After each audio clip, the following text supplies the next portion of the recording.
credits set. Let's go.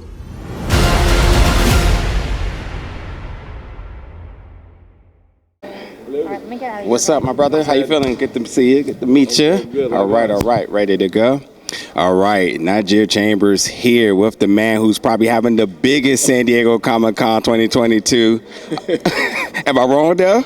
Oh no, I mean, it's a pretty good one. It's a pretty good one. Honestly, how are you taking it all in? You got your new animated film, Green Lantern, Beware My Power, and then Black Adam. Oh, come on, dude. Really? Man, I'm taking it. Don't be humble now. Nah, it's honestly, I'm taking it as it goes. It feels awesome. It's amazing. And then to be able to, like, especially with this film, to be able to actually show it, premiere it here with the fans, that's amazing. This is the first Comic-Con we had in a couple years. And to be able to have this opportunity right now, that's fortuitous in ways I can't even quantify. So for me, this is amazing. I'm just grateful. I'm just trying to take it in bit by bit. Somebody, my man down there hooked me up with my ring. So, I'm ready to go. I love to hear it. Now, this movie, I have seen bits of it, I got to say.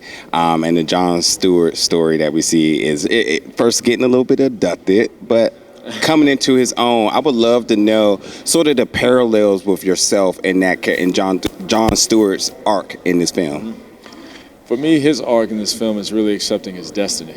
He's been called by fate. He's called to do something that he's not understanding or ready to really accept or acknowledge.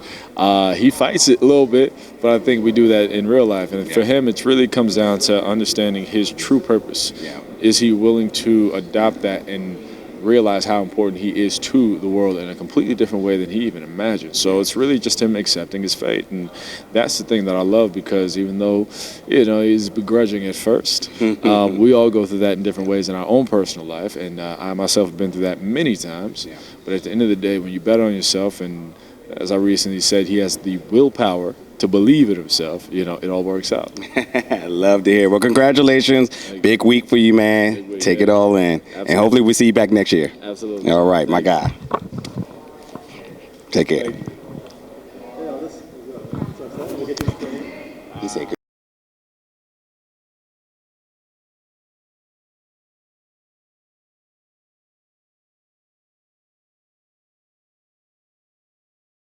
Five minutes with Aldis Hodge, John Stewart, the Green Lantern himself. Hello, everybody. Potatoes. What's going on? What's happening? How you doing? What's going on? How are you? Salud. Where you from? Mississippi. I got you. Hello.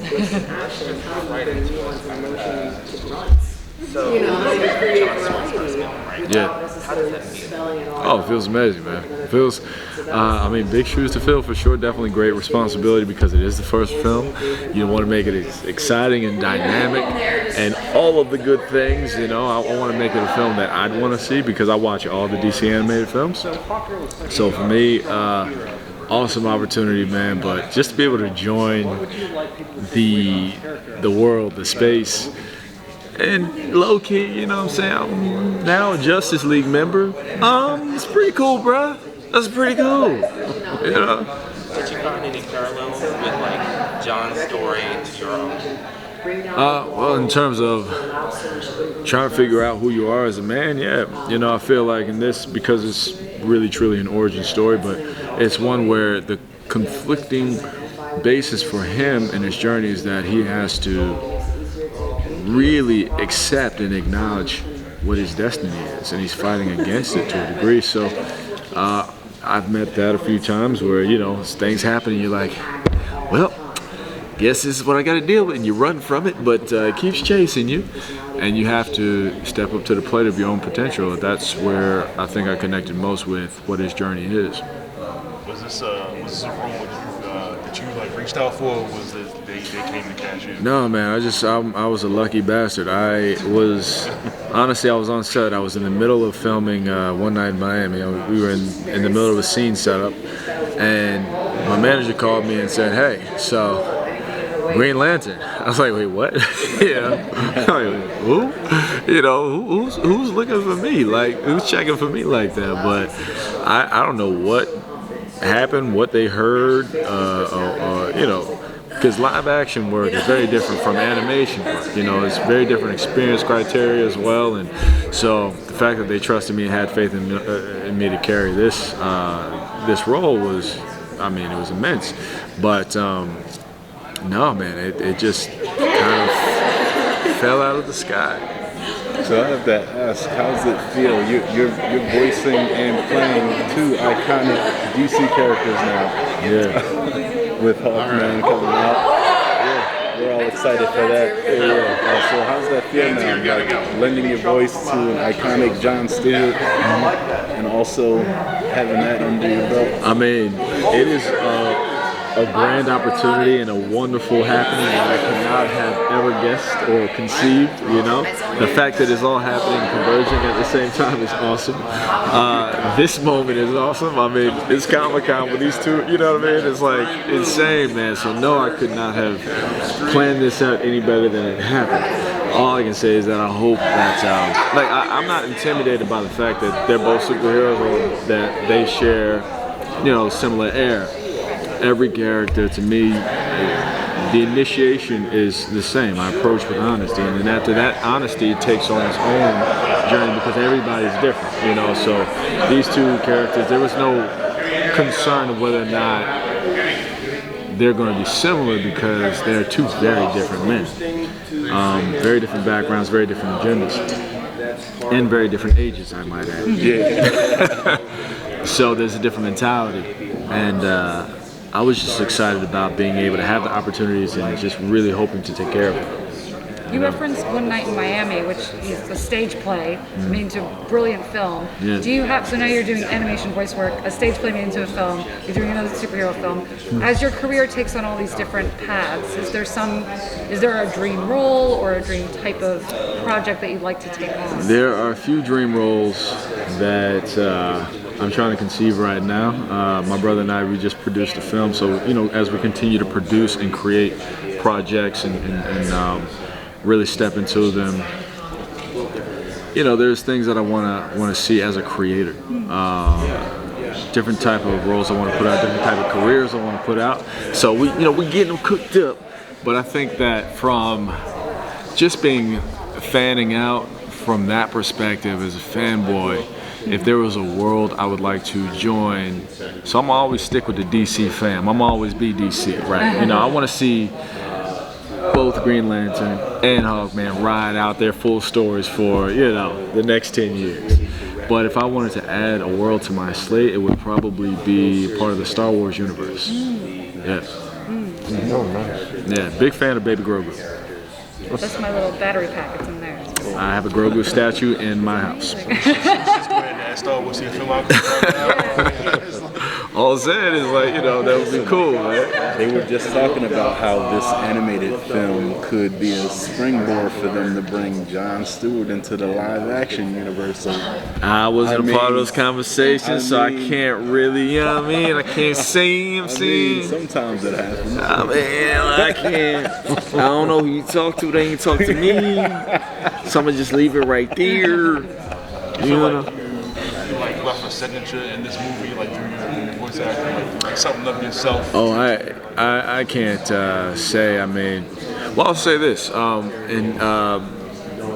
absolutely, because I think that because of our unique natures individually, we all leave a signature. We all leave an imprint, whether we want to or not, whether we choose it or not, right? So that's definitely there. I just hope that whatever imprint I did leave is of value, and I hope that people, you know, feel it, enjoy it, and I hope that it contributed something to, you know, what people understand about John Stewart. Man. Now, I'm curious about the character. Normally, with a lot of the superhero films, they have their persona as a public person, and then they have the superhero side, and their personalities, some elements cross over, some didn't. What would you say was the harder part for you? Civilian or the Green Lantern side? Well, John is still John, right? So, as a civilian, John, the suit doesn't make John the hero. John is a hero. The suit chose him. The ring chose him because he is a hero. So when he steps into the Green Lantern Corps and becomes the Green Lantern, he's still the same person. That's why they chose him, you know. So there's no difference in terms of personality or morality or intention because of the fact that he's a soldier built through and through, and whether he's wearing a Marine uniform or the Green Lantern uniform, that's just who he's built to be. So he's still John, you know. Thank you. Can you talk a little bit about your voice acting process? Because I know it's different than live action. Oh yes, very different. You have to be so aware of what you sound like, and people don't realize sort of the degree of difficulty going into voice acting. That's why I truly respect voice actors, i.e., you know, thinking about the OG Phil Lamar and how many different voices that he had, because I grew up, I watch animation, anime, all that kind of stuff, and you know, there are plenty of voice actors who throw their weight behind so many different personalities and tonality. I used to do a TV show as a cartoon show back in the day called Alpha Teens on Machines, Atom, ATOM. And we had Charlie Schlauter, we had Tom Kenny, you know what I'm saying? But yeah, Tom was doing SpongeBob at the time, doing like 6 other shows. You know, we had so many people that were uber talented and created so many different personas. It really is a skill set, and as far as this goes, it was really maintaining gravitas, intention, being able to deliver intention in your voice. It's a lot different than we think, because sometimes you say something and it's like you felt it, but no, it kind of fell a little flat, because in your head you hear it a different way than you actually say it. So you have to play with different things, levels, tones, enunciation, to really be specific about making sure people feel what's on your face and in your heart through your voice. And it becomes a different muscle that you have to learn how to build up through experiences. You know? And those skills that you've learned, do you find that you're applying them to your other roles now in live action? Yeah, I mean, you know, I always have a tough time accepting my voice, and when I hear myself, because I talk all the time, I get annoyed, I get frustrated with my own voice. I'm like, that didn't sound, I don't know how that sounded, but what I do apply is just the basic principles of really defining the minutia of application, whether it comes to facial expression, voice tone, whether body movement, being aware. It really comes down to, you know, as I said, the minutia of the details and how you apply them, because you have to be so super specific with every single character.